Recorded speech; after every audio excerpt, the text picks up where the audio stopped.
कि हमें किसी की जरूरत नहीं है, हम कर लेंगे क्योंकि आपके पास एक ट्रम्प कार्ड है, वो है नरेंद्र मोदी।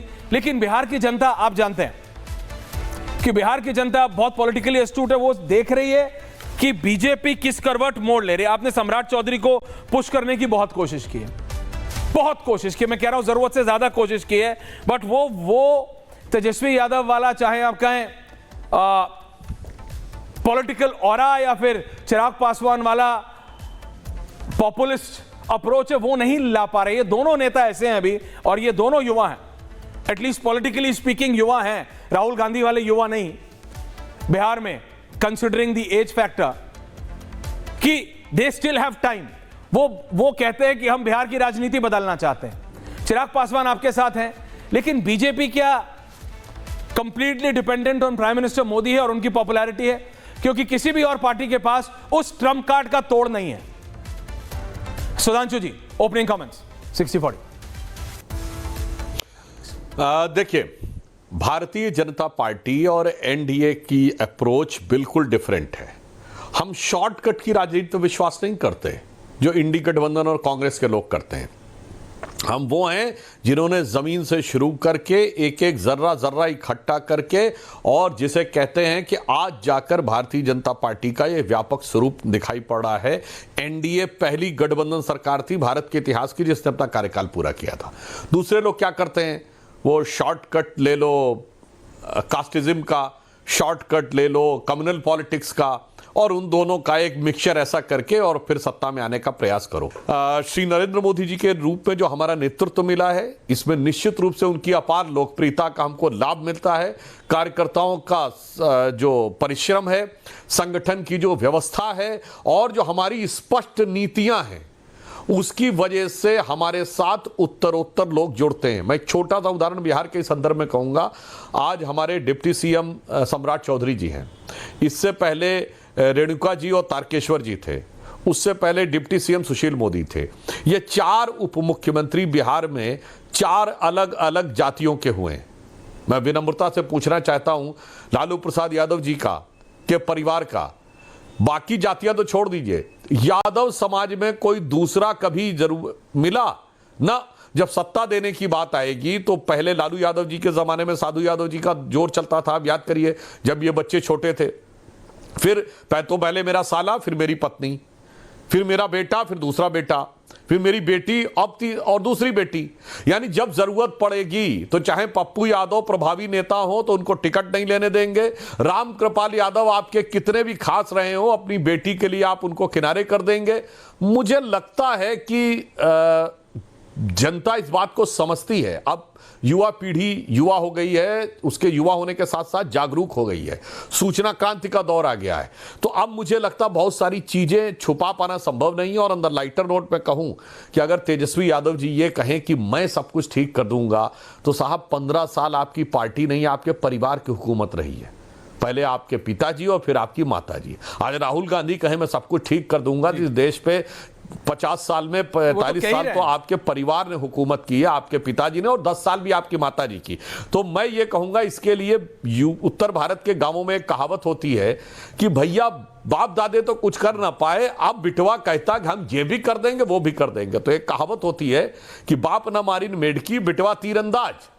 यानी अब जाके ये कहने का प्रयास करेंगे जो प्रधानमंत्री जी ने सदन में बोला था ना, कि बाप कहता है कि वो तो अंधेरे में चले गए, वो बेटे का नाम पावर हाउस। मुझे लगता है बिहार की जनता जो राजनीतिक दृष्टि से बहुत जागरूक है, वो सारी चीजों पे एक सतर्क और सजग निगाह रखे हुए है, और वो इन सारी चीजों का उपयुक्त और माकूल जवाब चुनाव के दौरान देगी। नहीं सुधांशु जी, देखिए शब्दों में आपसे जीतना आसान नहीं है, लेकिन थोड़ा फैक्ट्स पे बात करते हैं, क्योंकि आप फैक्ट्स पे बात करते हैं। इससे पहले कि मैं ऑपोजिशन के पास जाऊं ओपनिंग कमेंट्स के लिए और मणिकांत जी के पास, मैं आपसे पूछ रहा हूं, आप कहते थे कि लालू जी का राज आएगा तो जंगल राज आएगा।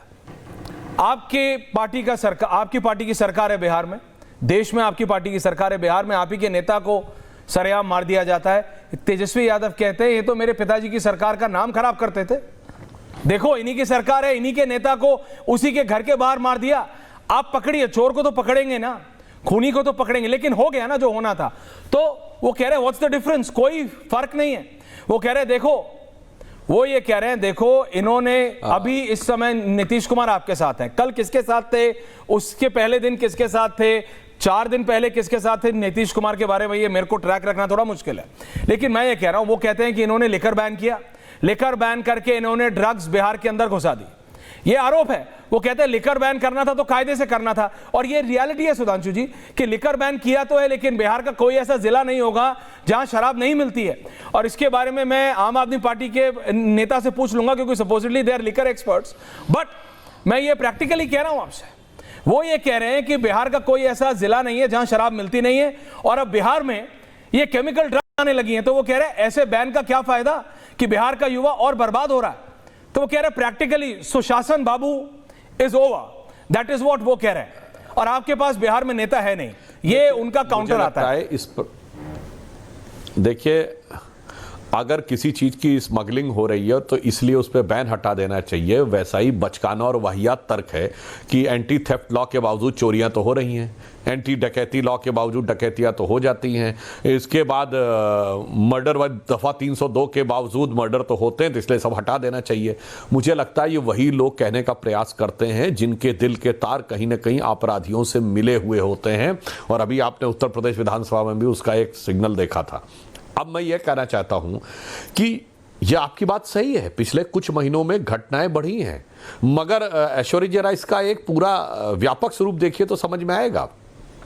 जैसे ही कुछ विशेष शक्तियां मजबूत होना शुरू होती हैं राजनीति में, आपराधिक और आतंकवादी ताकतों के मंसूबे भी ज्यादा हिलोरे मारने लगते हैं। आप याद करिए लोकसभा चुनाव से पहले जब एक वातावरण सा बनने लगा था इन लोगों का कि नहीं साहब बीजेपी की सरकार आएगी नहीं आएगी, इस तरह का माहौल, याद करिए दिल्ली के स्कूलों में थ्रेट आने शुरू हुए थे कि नहीं, एयरलाइंस को बम थ्रेट आने शुरू हुए थे कि नहीं, और चुनाव के बाद भी आते रहे। अब इसे महज संयोग मानिए या इसके बीच में कोई प्रयोग मानिए कि पहले हरियाणा फिर महाराष्ट्र और दिल्ली के बाद, दिल्ली चुनाव के बाद वो जो एयरलाइंस को थ्रेट आ रहे थे, सरकारी संस्थानों को, देखिए चूंकि सरकार मोदी जी की थी तो थ्रेट ही दे पा रहे थे, होएक्स कॉल आते थे, उसके बाद वो आने बंद हो गए।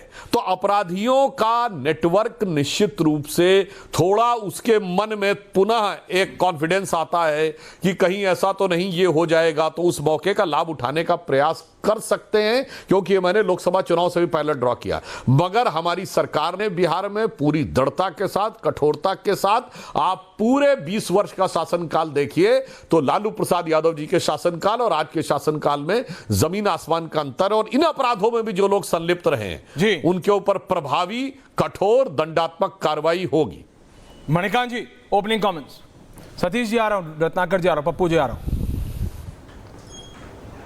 संजीव जी आ रहा हूं, मणिकांत जी। देखिए सुधांशु जी की कई बातें बिल्कुल सही हैं, लेकिन उन बातों में ये भी दिखता है कि वो